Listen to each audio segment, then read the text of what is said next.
So hey guys, good morning. আমি সাগনিক। সকালবেলা ঘুম থেকে উঠে রোজকার মতো এক কাপ দুধ খেয়ে বসে পড়েছিলাম পড়তে। ফার্স্টে ইংলিশ, তারপরে বাংলা পড়া কমপ্লিট করে খেয়ে নিয়েছিলাম সকালের খাবারটা।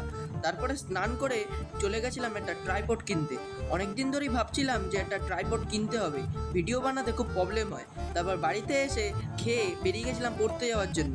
তারপর বন্ধুর সাইকেলে করে পড়ার থেকে বাড়িতে ফিরে করে নিয়েছিলাম এই ট্রাইপডটাকে আনবক্সিং। তোমরাও দেখে নাও আমার সাথে সাথে। ট্রাইপডটার লুকসটা হেভি, এই হোল্ডারটাও সেরা, আর এইটাকে ব্লুটুথ দ্বারা কানেক্ট করা যায়। এই যে মেন লুক ট্রাইপডটার, আমি আগে ভিডিও বানাতাম এই বালিশের সাথে ফোনটাকে হেলান দিয়ে। এই বালিশটাই আমার সম্বল ছিল। খাবার সময় এই জলের বোতলের মধ্যে ফোনটাকে হেলান দিয়ে ভিডিও বানাতাম। কিন্তু এই ট্রাইপডটা কেনাতে একটা সুবিধা হয়ে গেল যে আমাকে আর এইসব হেলান ফেলান দিতে হবে না। তারপরে এই ট্রাইপডের এই হোল্ডারটার মধ্যে ফোনটাকে রেখে একটুখানি দেখছিলাম। এটার হাইটও আমার শোল্ডার হাইটের। ব্লগটা ভালো লাগলে লাইক আর সাবস্ক্রাইব করে দিও। টাটা।